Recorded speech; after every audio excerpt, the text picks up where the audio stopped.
디지털 피아노를 선택한 가장 큰 이유이기도 한데요. 흔들거림이라든지 더거거리는 안녕하세요, 안사만다입니다. 네, 이번 영상에서는 어린이용이나 입문자용 피아노를 검토하시는 분들을 위해서 업라이트 피아노 대신 디지털 피아노를 선택한 이유, 그리고 디지털 피아노 구매 팁까지 함께 담아봤습니다.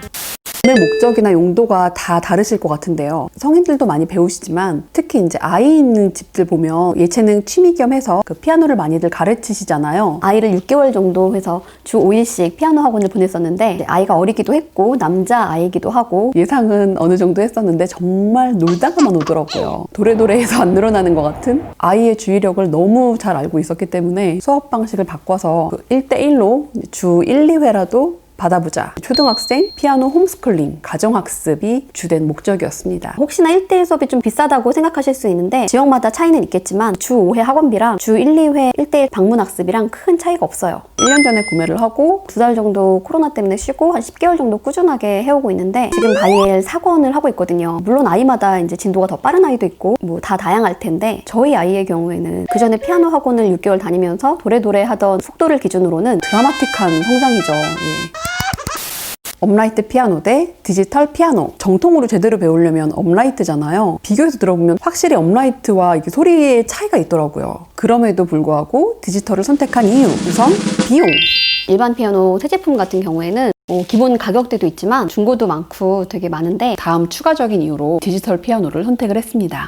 디지털 피아노를 선택한 가장 큰 이유이기도 한데요. 소리 조절. 업라이트 피아노, 일반 피아노는 소리 조절이 안 되잖아요. 디지털 피아노는 대부분 소리 조절이 되기 때문에 아파트나 이런 공동주택에서도 소리를 이렇게 줄여놓고 얼마든지 연습을 할 수가 있잖아요. 심지어 저녁에도 헤드셋을 끼고 혼자만 들으면서 연습할 수 있다는 게 가장 매력적이었어요. 세 번째 이유가 조율. 일반 업라이트 피아노는 이사를 하거나 기온의 영향에 따라서 조금씩 변하는 음을 정확하게 맞춰주기 위해 주기적으로 전문 조율사를 불러서 조율을 해줘야 되는데 비용도 비용이지만 이런 수고스러움이 없는 디지털 피아노가 좀 더 편하겠다라는 생각이 들었고요. 마지막으로는 무게와 크기. 피아노마다 다르겠지만 일반적으로 디지털 피아노가 업라이트 피아노 대비해서 훨씬 컴팩트하고 더 가볍고 그래서 뭐 배치를 바꾼다든지 이동을 할 때 훨씬 용이하겠더라고요. 그래서 이제 디지털 피아노를 선택을 했고요. 피아노를 이제 시작하는 아이가 피아노를 얼마나 칠지 뭐 여러모로 불투명한 상태이기 때문에 업라이트 피아노는 전공 수준이 되면 검토를 해보기로.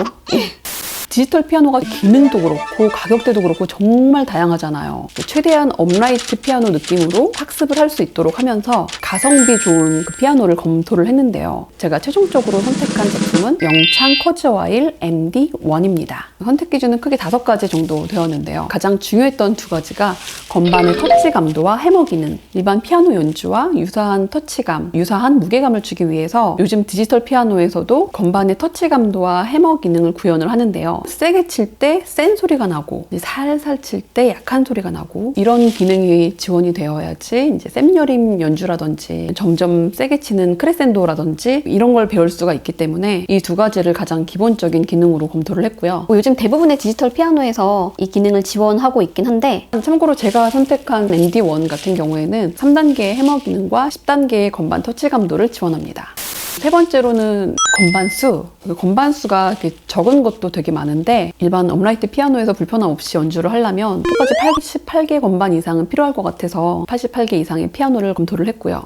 네 번째로 동시 발음수. 동시 발음수가 낮을 경우에는 동시에 여러 개의 건반을 친다든지 페달을 밟을 때 소리가 먹히는데 보통 전문 연주자라고 하면 200 이상, 뭐 일반 초보자라고 하면 100 이상. 제가 선택한 제품은 동시 발음수 256을 지원하고요. 마지막으로 일체형. 보면 이렇게 본체만 있는 키보드 타입이 있고 다리까지 다 합쳐서 있는 일반 피아노처럼 생긴 페달까지 해서 일체형이 있는데 이거는 이제 디지털 피아노를 오래 사용하신 분들 얘기를 들어보면 흔들거림이라든지 더거거리는 소리가 더 나는 느낌이 있다고 하더라고요. 아이가 배우는 입장이기 때문에 자세에도 도움이 될 것 같아서 저는 일체형으로 선택을 했습니다.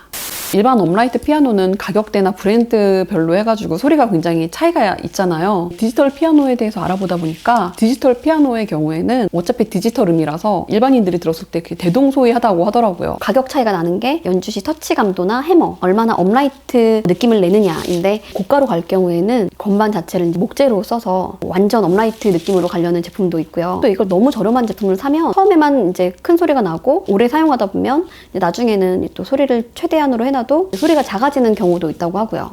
구매 후 전문 설치기사분들이 오셔서 설치를 해주셨고요. 잠시 설치 영상 보시겠습니다.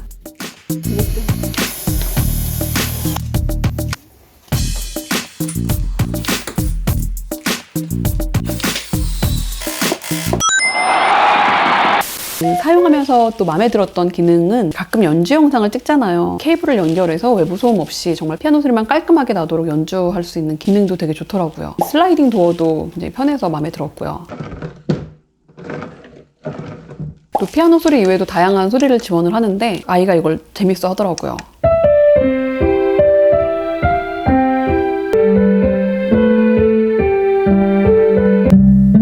이 부분도 연주를 좀 더 즐겁게 즐길 수 있도록 하는 디지털 피아노의 매력인 것 같습니다. 이상 업라이트 피아노 대신 디지털 피아노를 선택한 이유와 디지털 피아노 구매 요령이었고요. 안사만다였습니다. 또 만날게요.